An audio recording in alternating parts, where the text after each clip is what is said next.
a wave of intense corporate panic is now sweeping through WNBA executive boardrooms. The once calm and carefully managed offseason, filled with polite salary cap discussions, is effectively over. In its place, the league office has forcefully stepped in, initiating what could become one of the most complex and high-stake financial countdowns in professional women's sports history. This moment marks a shift away from speculation and media narratives and toward a reality driven by hard financial strategy, leverage, and calculated decision-making. For months, teams operated under the assumption that they had time to plan, negotiate, and prepare for upcoming roster decisions. Much of the league's attention was focused on collective bargaining agreement negotiations, creating a false sense of stability. Franchises like the Indiana Fever believed they could methodically handle their off-season moves, especially with key free agents on the horizon. However, that illusion has now been shattered. The WNBA has abruptly altered the timeline, dropping a major scheduling and logistical update that could significantly reshape the Eastern Conference and force teams into immediate, high-pressure decisions. As you guys can see here, WNBA Communications. The WNBA Expansion Draft 2026 presented by State Street Investment will be taking place on April the 3rd on ESPN. Oh, let's go. So, the WNBA 14th and 15th franchise. Listen carefully to the finality of that official league announcement, because that specific date matters more than anything right now. April 3rd is not just another date on the professional basketball calendar. It represents a major corporate deadline tied to one of the most volatile events in modern women's basketball, the expansion draft. The expansion teams, the Portland Fire and the Toronto Tempo, are preparing aggressively behind the scenes. These are not traditional small-budget WNBA organizations trying to slowly build over time. They are backed by extremely wealthy ownership groups. They are completely empty salary caps, and they have a clear mandate to build competitive teams immediately by acquiring high-level talent from existing franchises. These expansion teams are essentially hovering over the current 13 franchises, carefully analyzing which teams are most vulnerable in the expansion draft system. And right now, no roster appears more vulnerable than the Indiana Fever. The expansion draft rules create a brutal mathematical problem for every general manager in the league. Teams cannot protect their entire roster. They are forced by league rules to leave valuable players unprotected, which allows expansion teams to select them. That means franchises are essentially forced to expose productive, valuable players to the open market, creating a stressful and uncertain environment inside locker rooms and front offices. For the Indiana Fever, the situation is particularly complicated. They have one of the most valuable and high-profile offensive systems in the league, built around superstar guard Caitlin Clark and star center Aaliyah Boston. Both players are obvious protection choices and represent the foundation of the franchise. However, once those foundational players are protected, the remaining protection slots become extremely difficult decisions. At that point, the front office is forced into painful choices, potentially leaving very talented and important players exposed to the expansion draft, which is where the real front office pressure and roster risk begins. Goes into detail. It says, in preparation for the expansion draft, each of the existing 13 teams will be required to submit the league office by Sunday, March 29th. The roster list that includes every player to whom the team has rights.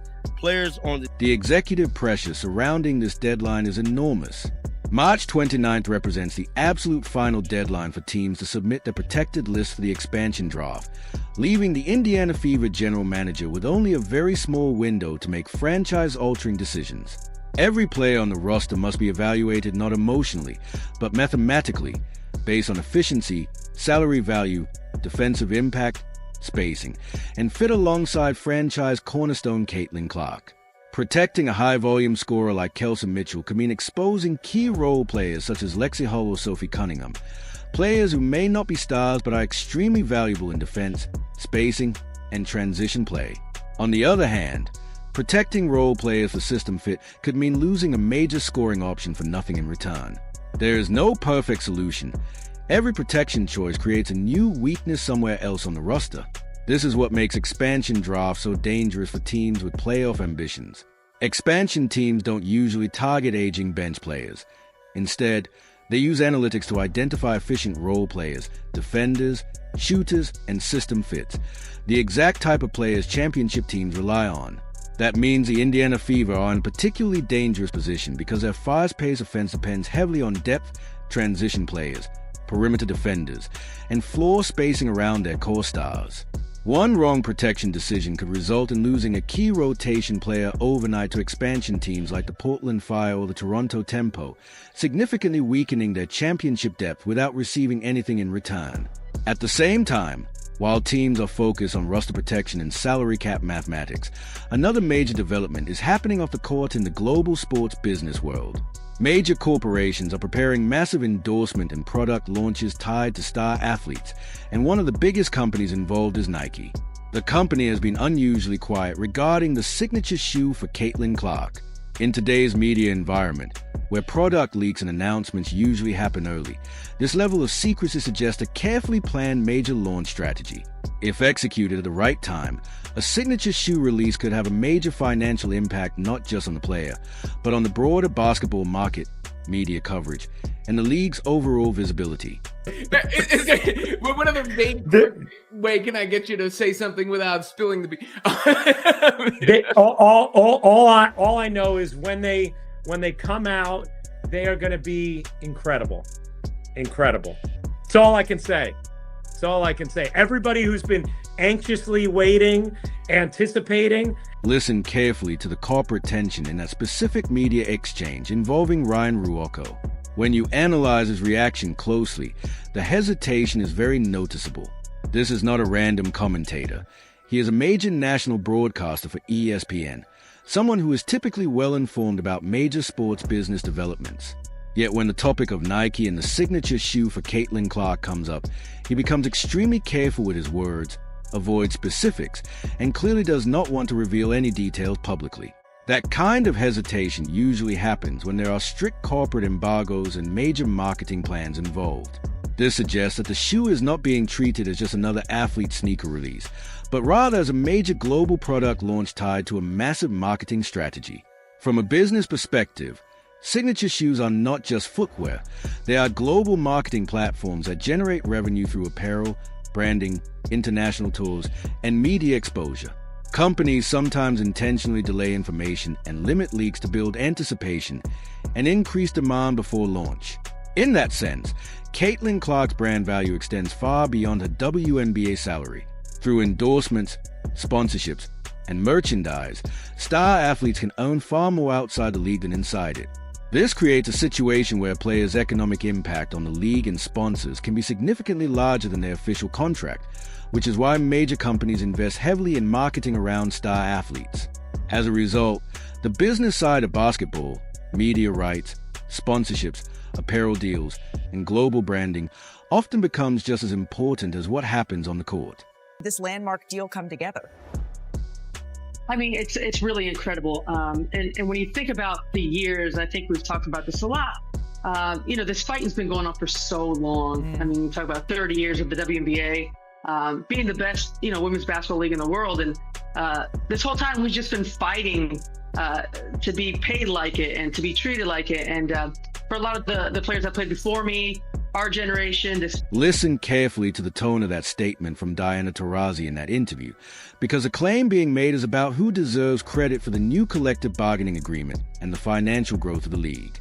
She suggests that veteran players fought for years to secure the financial improvements the league is now seeing. However, the broader business reality of sports leagues is usually driven by media rights, sponsorship revenue, attendance, and star power that increases overall league visibility.